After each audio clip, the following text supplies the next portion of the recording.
Fort TV. Stay entertained.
Yes, of course, welcome to the show. Just a dakika zirisatu zonka za katoroka nzira wasamkage za nyamusana ikiro chati. Welcome tekanizi ya Fort Sport na Fort TV kuruge kire cha balaza mpaka kiro cha katano balaza mpaka cha katano za wasamkage za nyamusana mpaka msanjo kwa nyamusana, giving you sport, not only football, because football is always part of sport. So wala kwa notunga app ya Fort TV gidownloadinga kuruga kule Google Play Store ogiteka msimu yao rundiyo giteka mtabu yawe, then nosoba kwa notunga kurungi muno kwa rabahamikura and Afro Mobile noja kwa notunga kurungi muno kwa Airtel TV na noja kwa notanga kurungi muno, then soba kwa nogenda kula Facebook, we are live and of course anagenda Facebook, make sure you give us a comment in case of kiraba kiri chikaguzo, we'll be ready to answer that question. No so kwa notunga kuraba kula YouTube channel Fort TV. Remember Fort TV, we are international but we are located in Fopoto Tourism City Njara nhokuba notsanga. In case of any business, the doors are widely open and we are more than ready to cooperate and work with you. Later business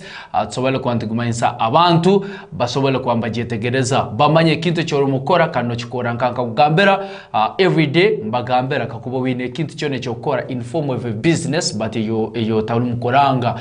That means that is not a business, call it a store. Anyway, Dan Aga with AMOS ntuja kutwara mpaka samsanjo za nyamsana ikiro cha today. As usual, we are here to promote sport, not only football, because football is always part of sport. Amos, are you okay? I'm very okay, man. How is your Thursday? No. Hey. How is your what?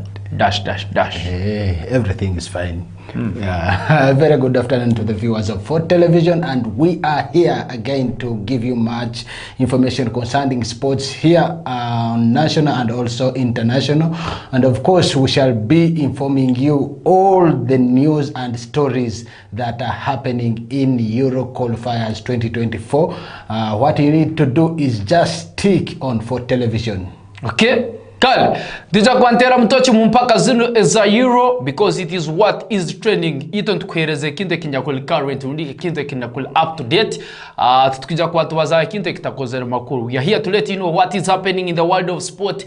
No keramuno mpaka zile za Euro 2024. Yesterday, ihangeli ya Germany, basoberege kubamba qualifying mbaruga mu group A after yokutera ihangaliri ya Hungary mpaka zile za Euro 2024 goals zibira 0 and other games soberege kwazigenda maiso kiro cha yesterday. Tujja kwantera mtochi kurungi muno, then tuetegereze nwa lekile kwamba qualifying from the group stages into the last of the round of 16 mpaka ziri za Euro. Kiro cha hati tujja kwantubaza mpaka zinu za corporate league runiki football corporate league yakuja kuba eri negenda maiso kiro cha Sunday over the weekend akizanwa kino cha Boma Playground mu kibuga kya football Tourism City. This is going to be the third edition mpaka zija kwa zingenda maiso, and of course guno mwaka that will be the second outing mpaka zina za football corporate league zikuja kwa zingenda maiso this weekend kiro cha Sunday.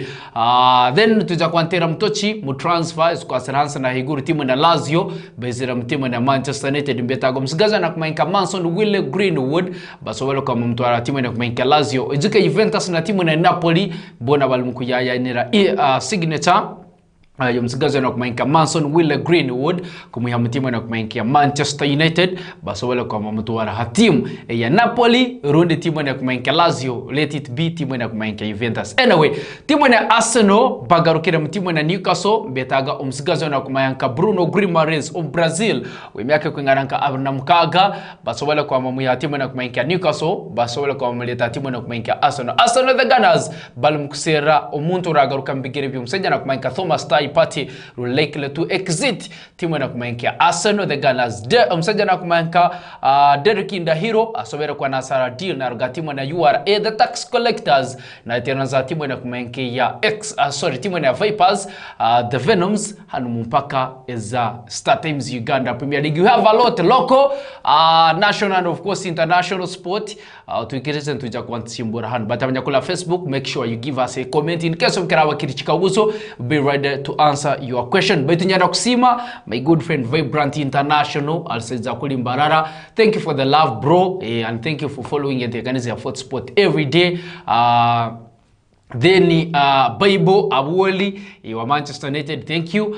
Then Aliyo Miriam, thank you very much for loving and taking your foot sport. Inywena abali mkutorora akasumi nkakano webale kwa mtugonza. We kickstart the show from here kantuja kuantanika with the local sport, and of course ntuja kuantumana crossing together for the national sport. Afterwards we shall cross over together for the international sport. Tutanikira mchikopo kine cha mpaka zone za Toro corporate mpaka zone za football corporate league kuja kuberi negenda maiso kiro cha Sunday. Buli mwaka batekaniza mpaka zone za football corporate league kandi even this year ikasobara kwa netandika. Remember the first edition actually wazana quarters zikuingananka isatu quarters zikuingana isatu rundina quarters zina the first quarter ikasobara kwa newerekera whereby aba police anubebembire that log runike nubebembire bakebembera the first quarter runike the first outing, then Jubilee Radio balimchikale cha kabira and others are following MMU nubakwate chikale cho kumalira batekaniza the president Mutabaruka nubatekaniza mpaka zone za football corporate league, and this weekend we will Mnabsatu we going to be back akizano kino cha Boma Playground mpaka zone za Toro mpaka zone za football corporate league whereby as for TV we are going to take part and we are one of the sponsors abakuteka makasente mu league eno mpaka zino za football corporate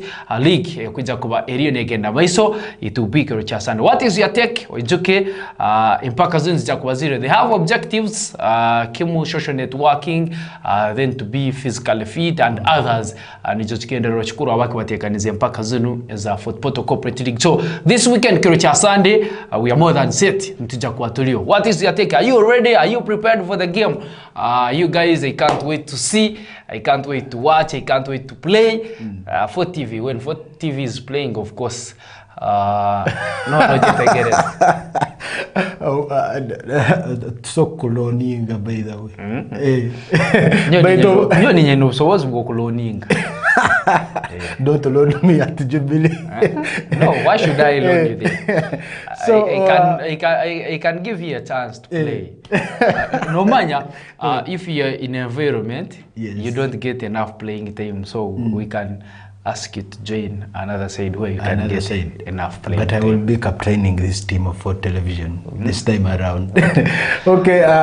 Umuntu atasowara guseba na abata captain wa TV.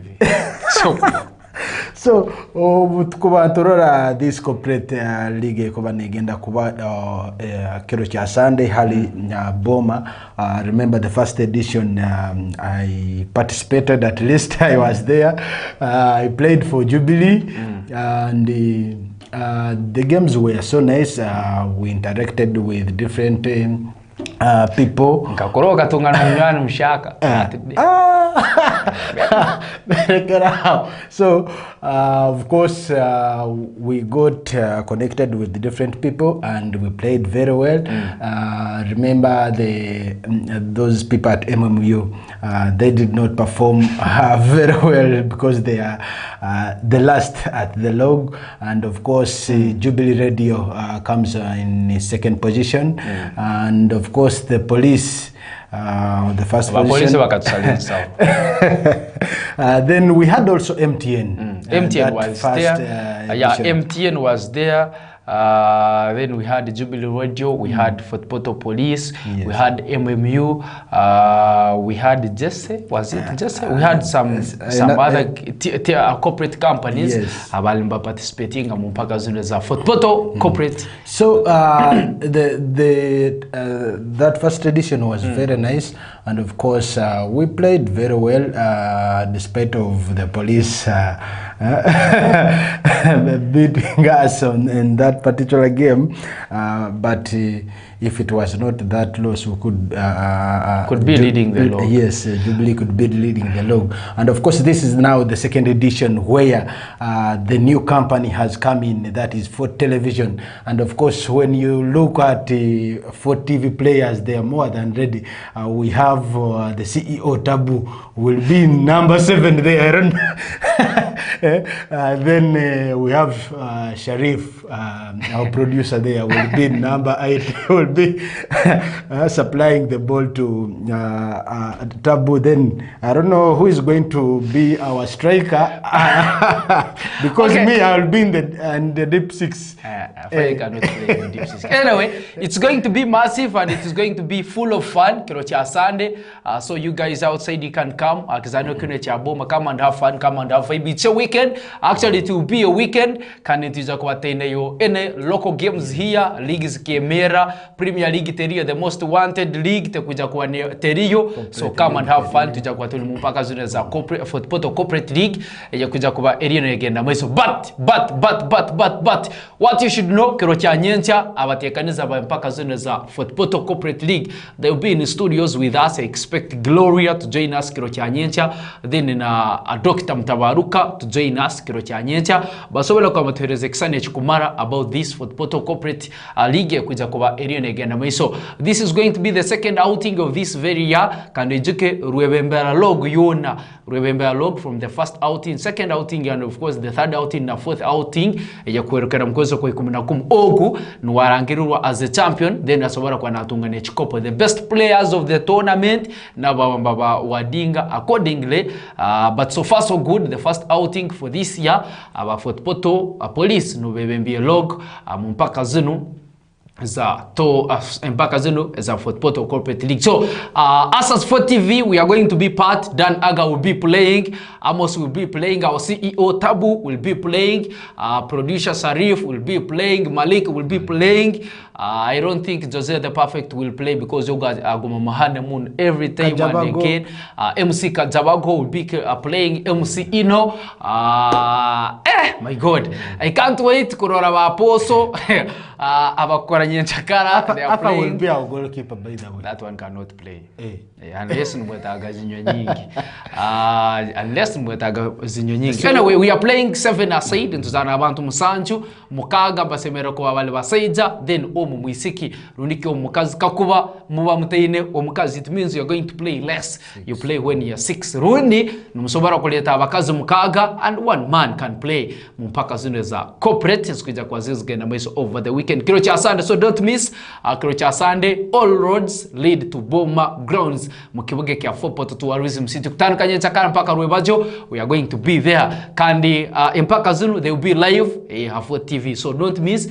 In case of what I care, you'll be watching each and everything that will be taking place. Because I know you can at your Boma playground. Mukibuge kia Fort Portal Mpaka Zunu za corporate. Arunike za Fort Portal corporate Squija Kwazir again. So away from that, allow us to cross over so welcome together for the national sport. I will mkutwara. Dakika ziri 15 za katoroka za wasamkage za nyamsana zekiro cha today. But we are still moving on with the sport and not only football, because football is always part of sport. Dan Aga with Amos. Together, team nke ya Vipers Sports Club hanyuma yo conveninga a new head coach msajja nakumanyika Nicola naruga kule muhyange ya Sabia kasobara kwa na coachinga different sides teams zikuingana nka 10 na mahanga asobera kwa na coachinga yesterday basoberga kwa muhereza umulimo timu nakumanya actually akasaininga ndagano yemyaka 2 na timu nakumanya Sports Club Vipers hanu muhanga area Uganda umsajja on msejo gwa kumanyanka Nicola Kozonovic asobera kwa na iteranza timu na kumanyika Vipers Sports Club as a new head coach na garuka mbigere bya umseja na kumanyika Charles Livingstone Babazi Rwasa deal na gena timu na Mbarara City Football Club abanyakare rundiki the Uncle Lion. So yesterday he was unveiled officially timu na kumanyika Sports Club Vipers kinu kimansak Vipers takagenzere kuli mu takagenzere mu transfers ezukwata timu na kumanyika Sports Club Vipers. Of course, wanorora anti John Enzaro ya Sabia barugire kubamba mwanveilinga kuba coach wa Vipers, new head coach wa Vipers. John mujungu ina kuchitegereza on Monday, I think we are here talking about him. Nkagambera anti ekintu echokosa ba coach abajungu hanu mu Uganda ni ndora kemonti ekintu echo kine kuleta teams they don't perform well like they used to perform with their local coaches whom they do understand and they understand their tactics and their trainings very well. So when you bring an English coach comes with a new style and with a new technical bench. So that means this team will have to learn how to cooperate with that new style of the new coach. So, and it will take some good time for them to understand the tactics, to understand the training, and also we have a problem of the language is also there. So it will take the team some good time, and yet the season is going on, and it costs the team because it will be losing because of those technical errors that the team will be doing. So by to Wokuba Norora anti Omsei John, yes, in experience Wokuba Norora anti Nzaro ya Sabia were unveiled that was yesterday. Of course na bana replacing Livingstone Mbabazi oikere hatimu ino ya Vipers. So Wokuba Norora izire hanu mu Uganda kuja kuchinga team eno ya Vipers. Of course he warugire kubana agamba anti he's ready for the pressure. Team kuja team eno ya Vipers kuja kumtekao. He's ready to work on the pressure kandi na his anti aija kukora buli kintu kisoboka kumakinga sure anti Vipers eyongire kukora kurungi muno. So toije twarora na former FUFA president, that is Lawrence Mulindwa, he wagambere nti ba coaches bano abajungu kuboba comparinga na bano abaleloko nagamba nti these local coaches are good but they lack profession. Hiwe nkwarugere nagamba nti baitu hiwe agambere nti coach on coach Nzarwa ya Sabia nti is a good coach, he has experience and he has professionalism and he understands football very well compared to these local coaches. Still a team na kumanyika Sports Club Vipers. I loved ebigambo bya president wa team na Sports Club Vipers umseja na kumanyika Lawrence Mulindwa ebyakozesege kiro kya yesterday agambi yes Ugandans Uganda we have some good coaches basomeri empapora bazine but kintu chikwatagene na professionalism tebasomero kwamba kitwara muno maiso whereby no sanga a head coach ala touchline munsaho aluma akacupa ka marwa. When it is match day time, mzano gulu mugenda maiso bati head coach no sangina akacupa ka marwa munsaho. Head coach is rakizaniro when are disorganized. The players baina bingi mune basabera kwa mbega from the head coach, because head coach na liso lukuru elia team. If a head coach look to be disorganized, it means the whole team will be disorganized. Anyway, I loved the statement ya soberega kwa na kwa zasa. Let us wait and see what kiumseja na kumainka Nicola ayongera mtimu na kumainka Sports Club Vipers next season. Tuja kwa tuine mseja na kumainka Nicola kuruga kule muhangeli ya Sabia, then tuja kwa tuine another head coach wa coachinga timu na kumainkia AC Villa. Now naruga kule muhangeli ya Sabia and other foreign coaches tukuja kwa tuine muhangeli ya Uganda. The backroom staff Fred Muhumuza asobera kwa nasgaramu backroom staff ya timu na kumainkia Sports Club Vipers. Jiko mseja na kumanka Nicola bamuherizo busobozi to recommend the coaches abakwenda kubana kwa nao, but Fredo Mumuza neja kwa nasigara as the first assistant head coach mutibu na kumanka Vipers Sports Club. Then mseja na kumanka Ali Kimera neja kwa nasigara as a goalkeeping coach. Then mseja ole kuruga kule muhanga Elia Portico mwete Jose Ambras Costa Lopez neja kwa nasigara as a trainer. Then mseja na kumanka Ibrahim Kato neja kwa nasigara yo nawe atibu na kumanka Sports Club Vipers na rolere vitu kukatagene na gym. Then mseja na kumanka Michael Lule neja kwa nasigara as a team doctor abatimu na kumanka Sports Club Vipers next season. Let us wait and see chikuja kuankiruga timu na kumanka Sports Club Vipers. But mwizuko mseja na kumanka Nicola Kozanovic mwizuke mtimu zezuko wakana mwizuke mtownship Rollers akasoka na jikochinga kule muhangeli ya Botswana. Mwizuke mtimu na kumanka Free Stars muhangeli ya South Africa. Mwizuke mtimu na Songen Galaxy muhanga ya Botswana. Mwizuke mtimu na Sowa Flamingos akasoka na jikochinga kule muhangeli ya Botswana. Mwizuke muhangeli ya Ethiopia mtimu na kumanka Ethiopia Coffee akasoka na jikochinga mpira. Currently is a new head coach timu na kumanka Sports Club Vipers. It is sealed and stamped, done and dusted. Msenya na kumanka Nicola Kozanovic amazoko na foka a new head coach timu na kumanka Sports Club Vipers hanu mpake za Star Times Uganda. And of course msejogo aka coachinga na timu ene ya Pakistan National Football Club mwaka ogwa 2012 kugarukira mwaka gwa 2013. Msejo nawe akabana arugaye kubana abakoachinga timu ege ihanga akabana arugaye kubana coachinga kandi coachinga from 2012 to 2013 niwo msejogo bakweta Nicole.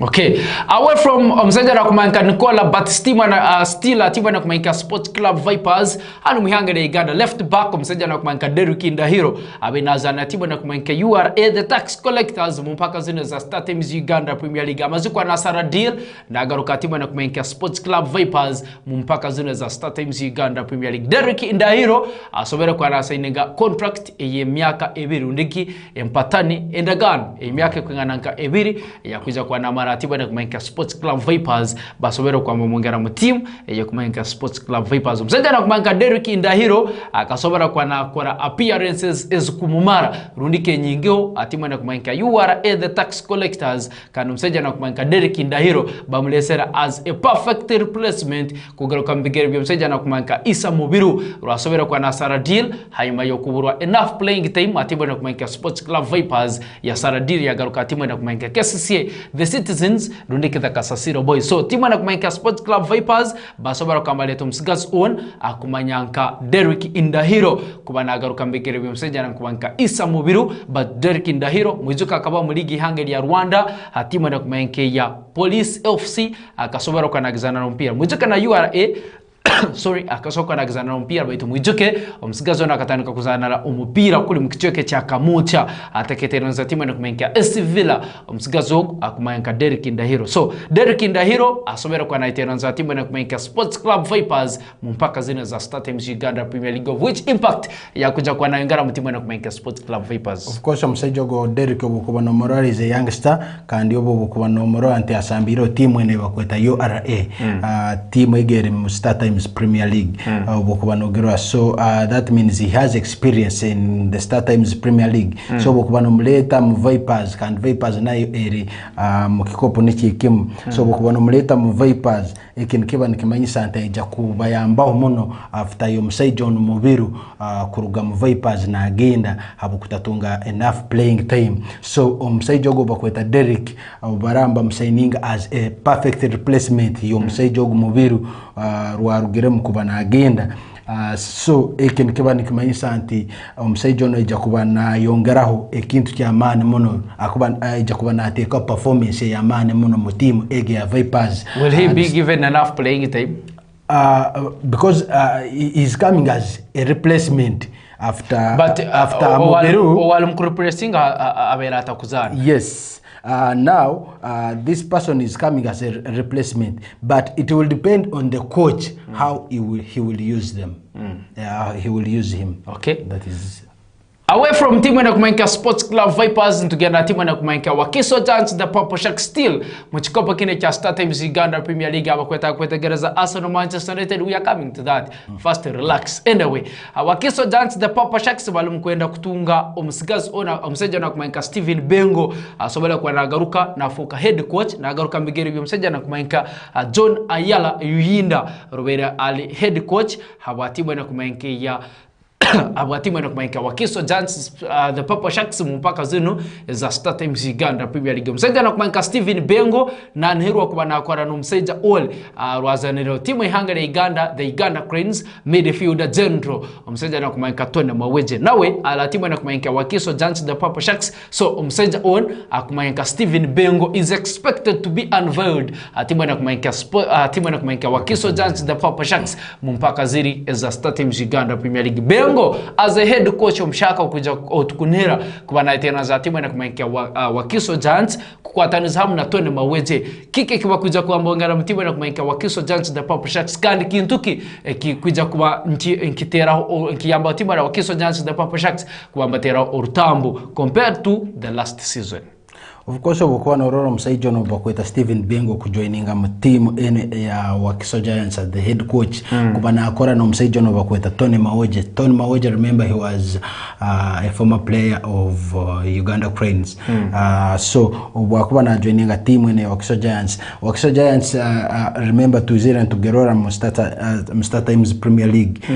Izere ne Samba, Kurungi, baitu hagati yaho kagenda ya decliningam. So ubukuba no roro msaijo ono izera as their head coach ubukuba mbakwataneze ikintu kine cyo coachinga abasambi bana Wakiso Giants. So that means anti Steven Bengo because he has experience he will aija kuba na take up performance ya amani kandi aija kuba na yongera impact ya amani muno mu team enu ya Wakiso Giants as the head coach with his technical bench. Okay.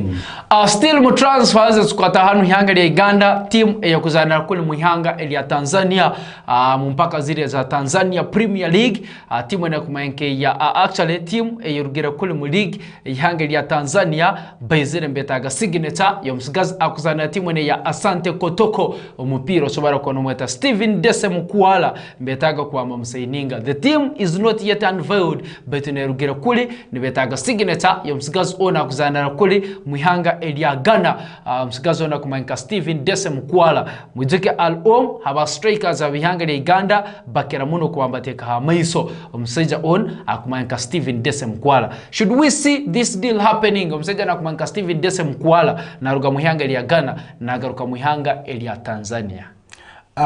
Diro egiting gerora anti jakuba ne succeeding okuba muntu kuba noruga mu timu ya Ghana no genda mu Tanzania. That means either you did not get good playing time, enough playing time in the club you are in, or there is a conflict between you and your coach. But to obonkuba ni ndora kimonti diregi, they are just speculations. Okay.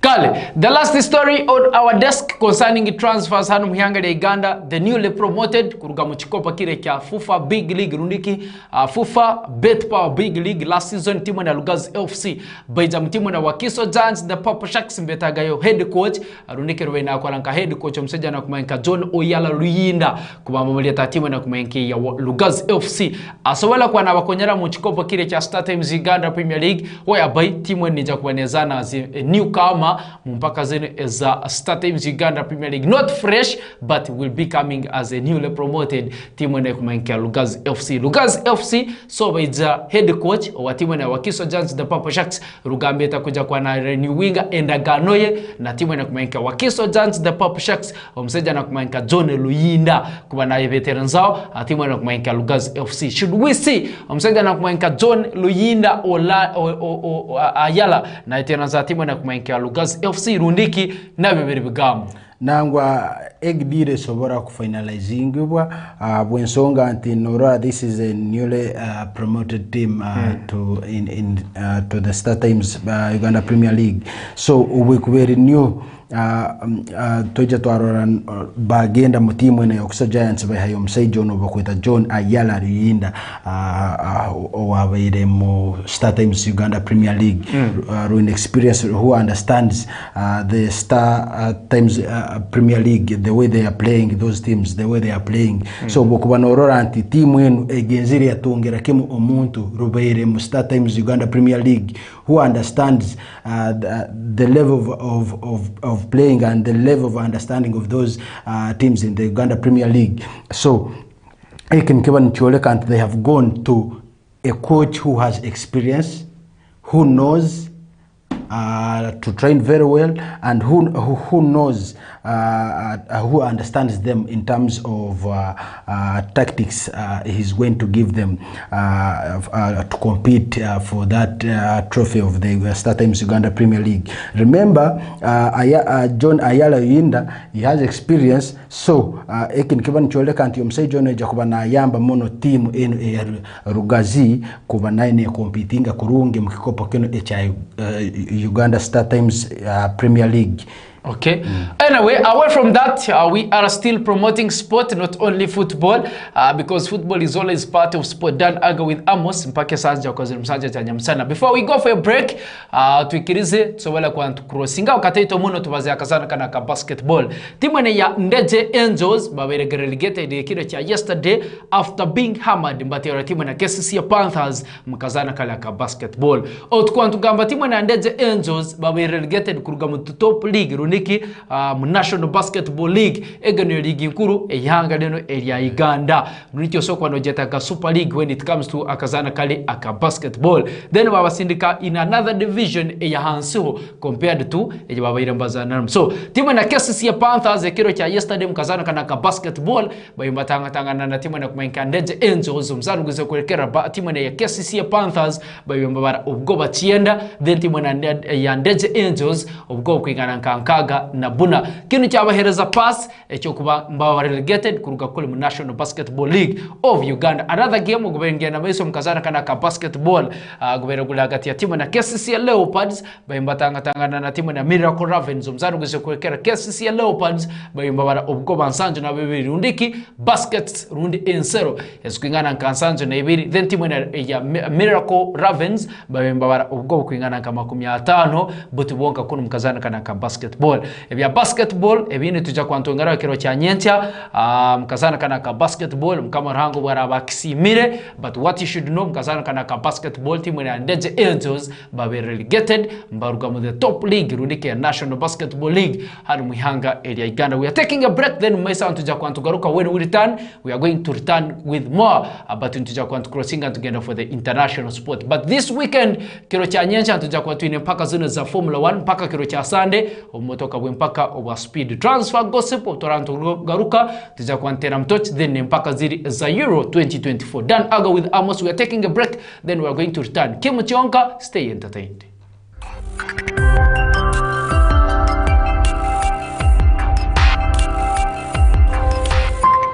Fort TV, stay entertained.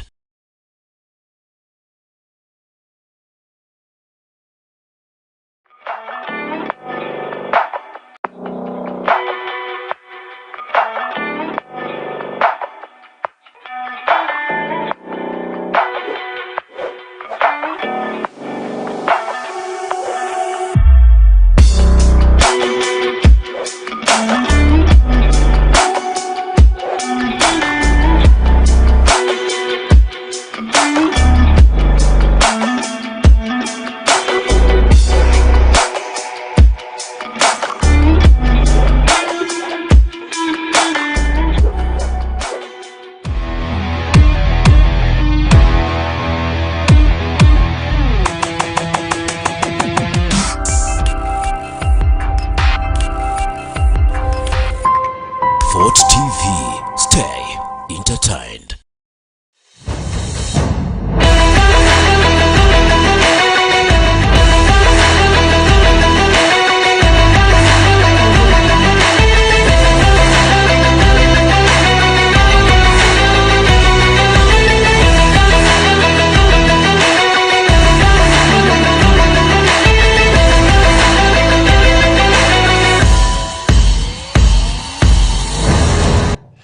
Yes, of course, we are back. Antekaniza ya Fort Sport. Ana Fort TV rukuruga kiro cha balaza mpaka kiro cha katano balaza mpaka cha katano mkageza nyamsana mpaka saa zibazira musanje ogwa nyamsana. Dakika ntuburwa ya Brneina kubanturuga hano kanu utanturuga hano up next utanturugao antekaniza ya lunch time request mbeja kwa makutwara hano. Anyway, we are still moving on with the sport, not only football, because football is always part of sport. If at all you have just joined us, this is Fort TV, Dan Aga with AMOS. Every Monday to Friday we are always here to let you know what is happening in the world of sport.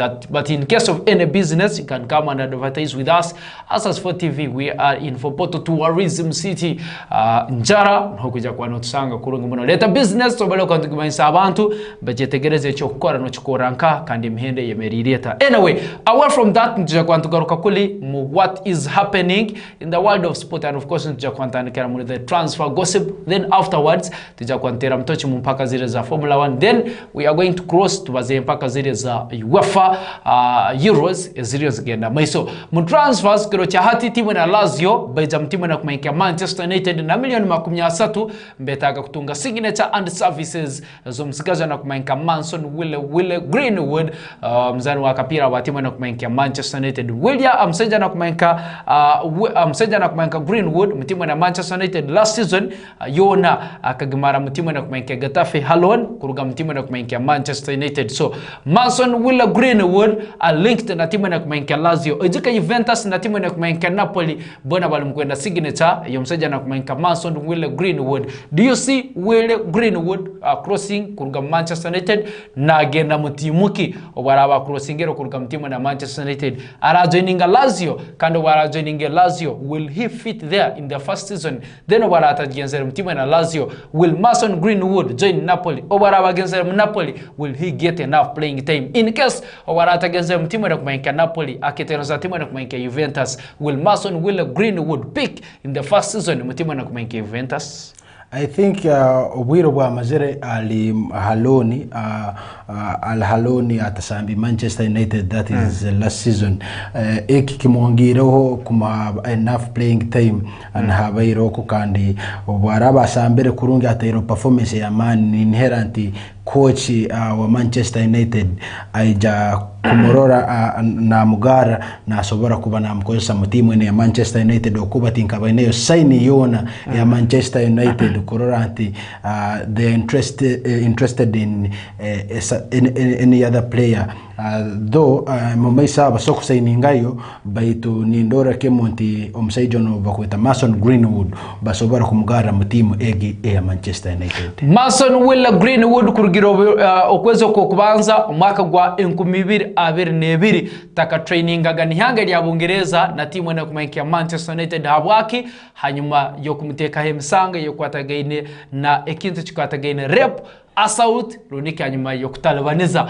umsigazo na kumaingia Mason Greenwood ojeke bakasoka muteka ne msango ya sexual assault and rape, then bamteka ne msanga ya death threats umseja on. He was charged okwezo kwa October mwaka gwa 2022 but bakamcharginga msanga yo kwatagaine attempted rape then assault msango ege na causing harm hamubiri gwo mukazi umseja na kumaingia Mason Wille Greenwood bakamara bamuha charges okwezo konyine okwezo kwa mnana, that was last year mwaka gwa 2023. Manchester United bakasoka mbachana usinga kandi basi niko msigazo on akumaingia Mason Wille Greenwood mu timu na kumaingia Getafe kule muhanga ya Spain no ya mazire season yo mwaka gwa 2023 while atimu na kumaingia Getafe Mason Wille Greenwood akasobara kwa nazana empira asatu na tebagoza sikingana nka munana omusajja nakumanyika Greenwood last season mtimu nakumanyika Getafe. In his career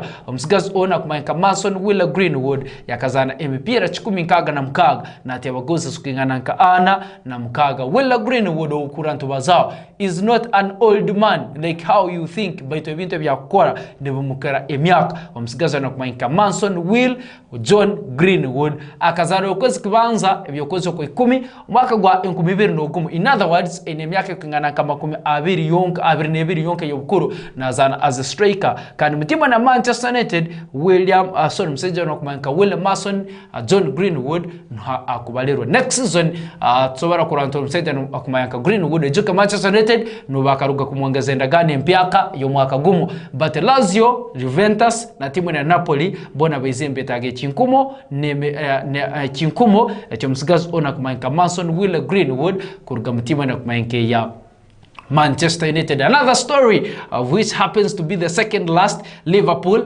bamaziro kwamba wininga orutaro orwa Chelsea na Manchester United ibyo kusaininga musigazi on akumanka Mikel Olise wemyake kwingananka Aberneville yonke yobukuru. Mikel Olise nazana timu na Crystal Palace mpaka zile za English Premier League. So Olise Liverpool baita so far balidingeles yokusaininga musigazi on akumanyanka Mikel Olise. Manchester United, Chelsea, the Blues no babimbeta gumsigazo na kumanka Mikel Olise but as it stands batabani bwa umsajja na kumanka Arne Slot rundiki Ale Slot as a manager wa timu na kumanka Liverpool is leading the race yokuseni gumsigazo na kumanka Mikel Olise kumuya timu na Crystal Palace asobela kwa mtwara kizano kile cha Anfield Stadium saidi za kule muhanga elia Bungereza wa saidi na kumanka Liverpool. Do you see this deal happening?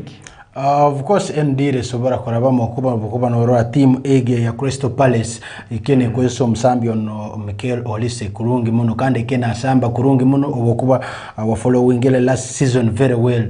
Mikel Olise akayamba team eno ya Crystal Palace kuba ne performinga kurungi muno mu mizano mu games ezemu so obutukura ante Liverpool erugireyo interested in signing him ikene kiba ni choleka anti omsaido ono ekintu kya mane kya kuija kuba na ngara Liverpool obukuba no rant Liverpool itungere coach omushaka kandi inherent coach ogo abaire na following omusaijo kurungi muno so nikiba nicholeka ante na mwitaga muskodi yegi aine engeri akuija kumkozesa mu system ye korana ateka performance enongi a team ege ya Liverpool.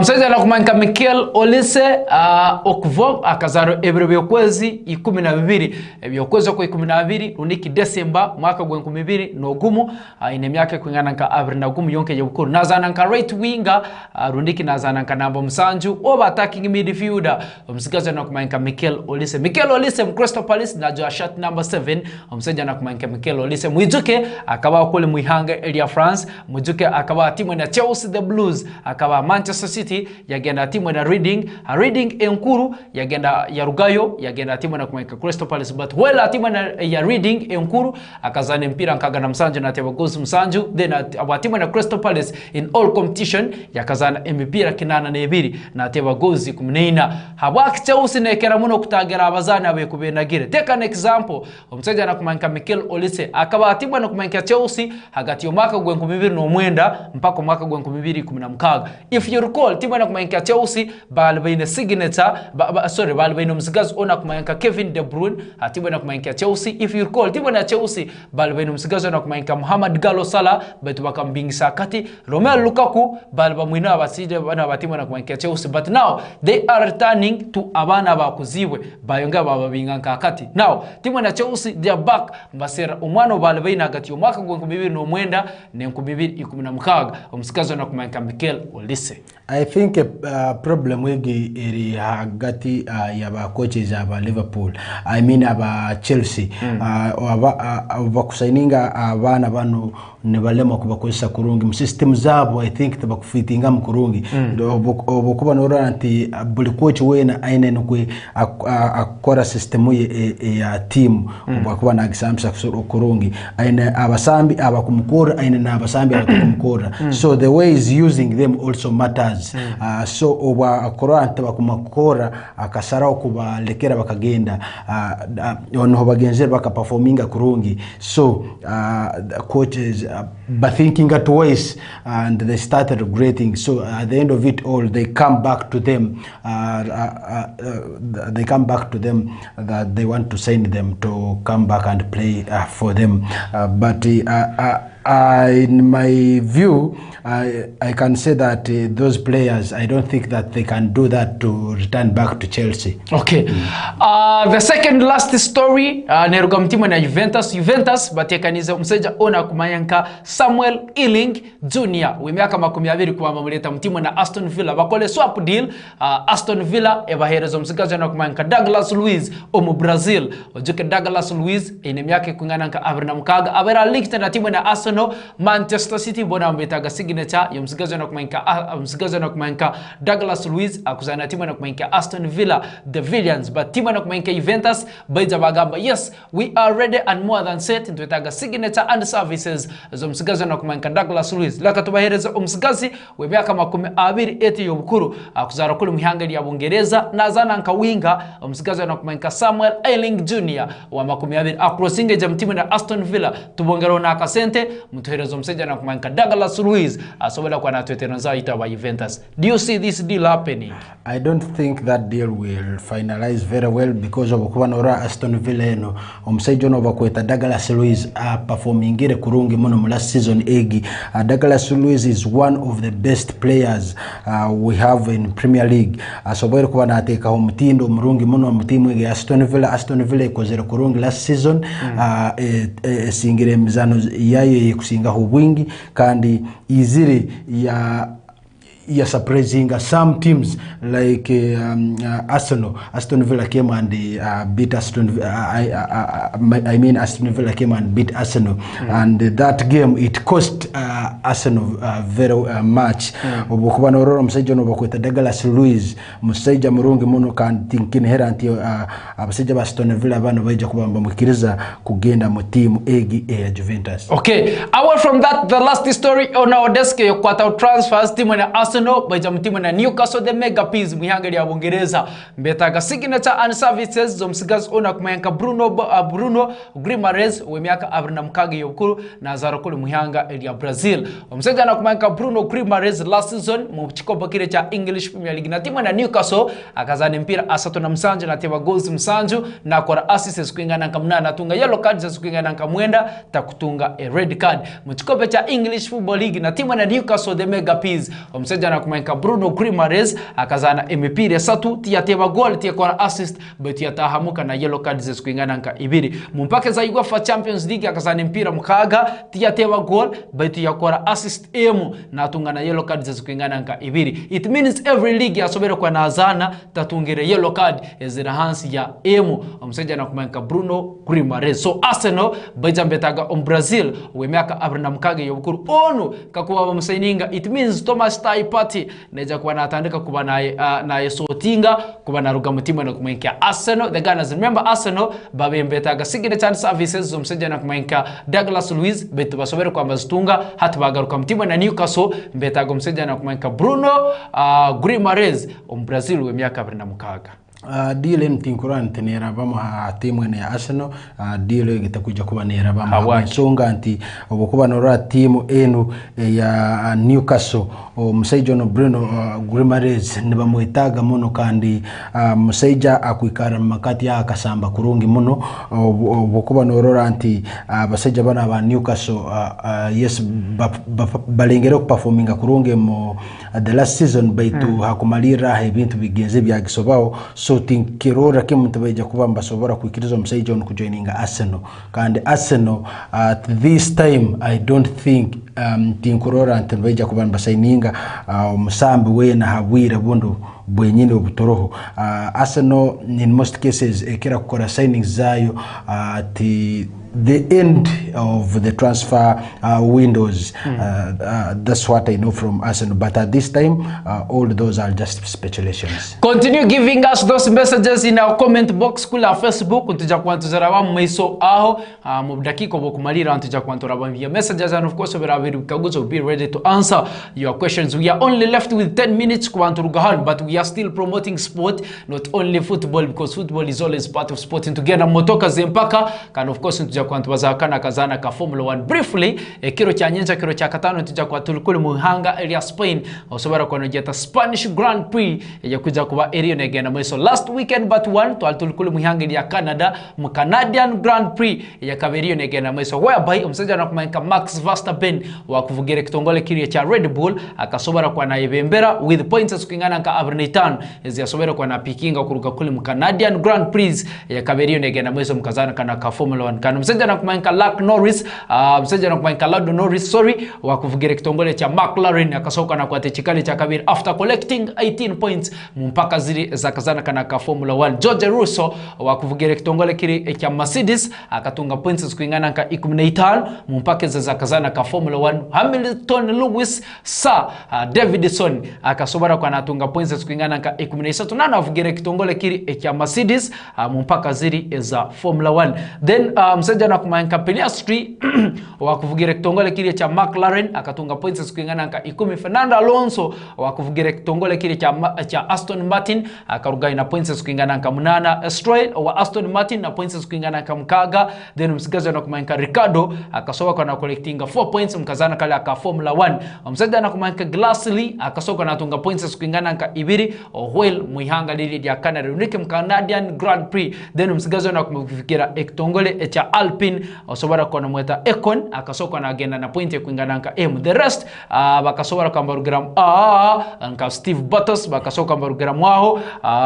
then msajja na kumanka Carlos Sainz Jr. na bakasobara kwa narugram this weekend ntuja kwa tulikulu muihanga area Spain mu Spanish Grand Prix yakuja kuba area negenda meso kutanika na kiro cha nyenche of course ntuja kwa ntanika with the first practice game yakuja kuba area negenda meso mkazana kano aka Formula 1 ekero nkija kuba kirikiro ekyanyencha race nija kuba eriyo kurungi muno negenda maiso mkazana kana aka Formula 1 kugambira tija kwa tulikulu muihanga area Spain osoko najeta Spanish Grand Prix yakuja kuba eriyo negenda maiso in a calendar ya ntuvuga races zikingana nka aviri neina umwaka gona mpaka zino eza Formula 1 so Formula 1 will be on ekero nkija kuba kirikiro cha nyencha muihanga lili area Spain the first practice game nija kwa negenda maiso saa mkaga nekichweka mpaka saa msanju nekichweka kiro cha nyenche vinde bikwatakazana kana ka Formula 1 we are going to add on a kiro ekya nyencha but whom do you give a credit or a chance runiki a backup kuba nasinga calendar ya yaguno mwaka will it again be msigaso na kumayenka msija na kumayenka Max Verstappen kuba nayenga kuba nasinga another championship mpaka zino za Formula 1. He has many chances if you compare him with other drivers. He has many chances to win it again. But you also have Chris Hamilton. He's also one of the best drivers that we have.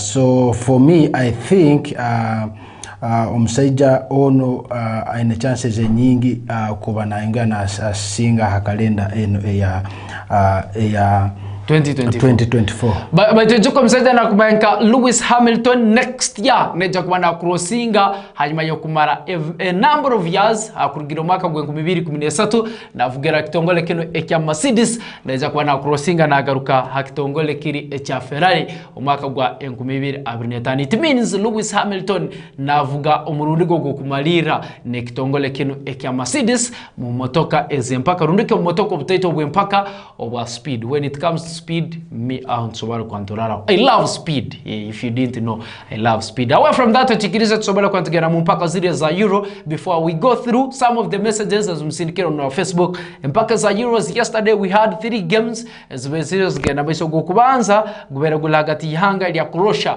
bayimbatanga tangana ni ihanga ya Albania wize kwerekera ihanga ya Albania goals eskwingana nka ibiri then ihanga ya Croatia basobera kwa bara goals eskwingana nka ibiri. That is group B.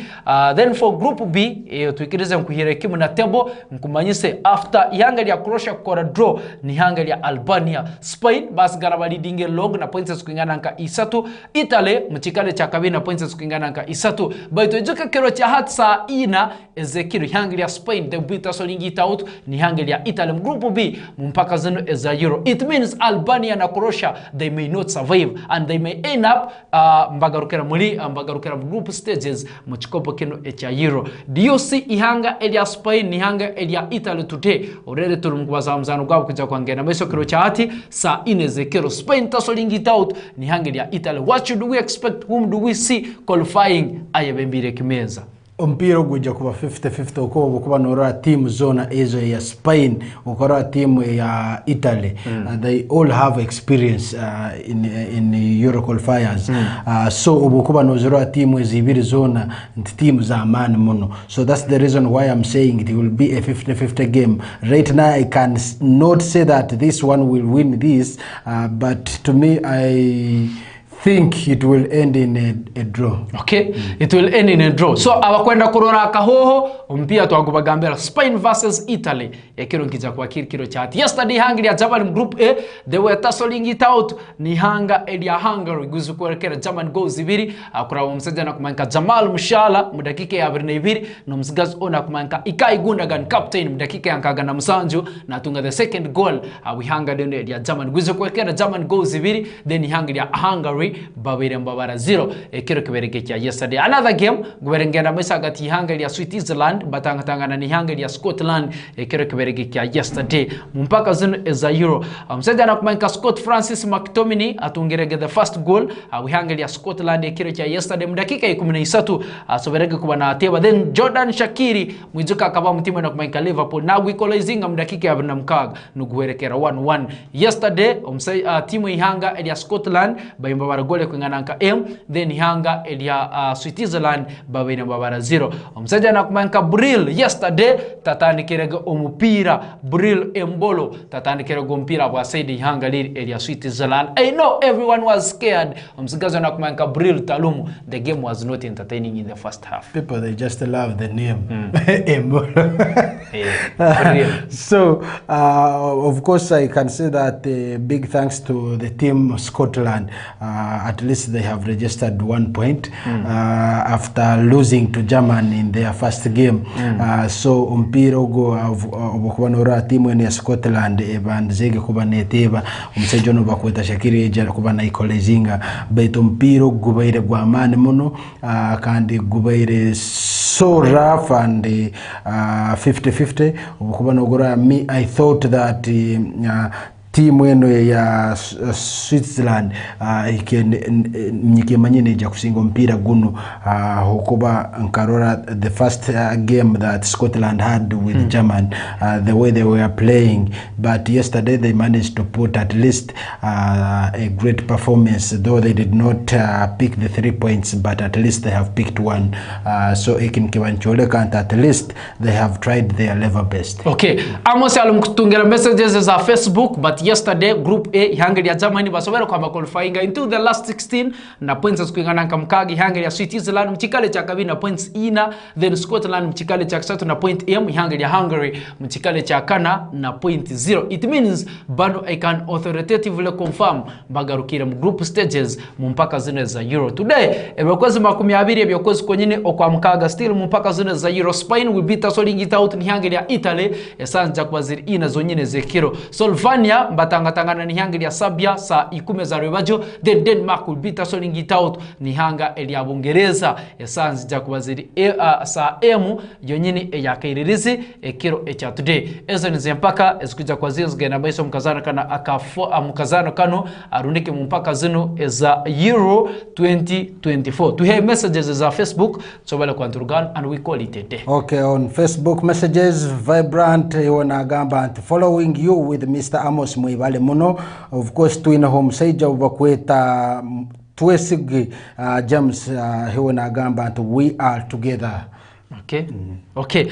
You guys, thank you very much for following us. Mwebale nywana babairoho abatasobera kusinika message. I think next time you can send messages, then abanyakubairoho ambatunga kula Airtel TV Afro Mobile, then abanyakurabera kula YouTube, abanyakurabera Facebook, nywana ntubagonza, then abanyakurabera Airtel TV. Chal mwebale kwa mgonza 4 TV anokera mune ntekanize ya 4 Sport. Up next ntekanize ya lunchtime request with Irene. She will be here. Kero chakana of course it is going to be a throwback Thursday kire today. Amos, in your last words as we say bye bye. Just want to say thank you for watching For Television Sports, and of course we shall be here again tomorrow with different guests like Dan told you earlier. So from now we are saying bye-bye to you. Akimuchionga tubagondeza ekire kirungi, but remember life is so precious. Once it's not on, it's not safe. Take care of yourselves. We love you and we say stay entertained.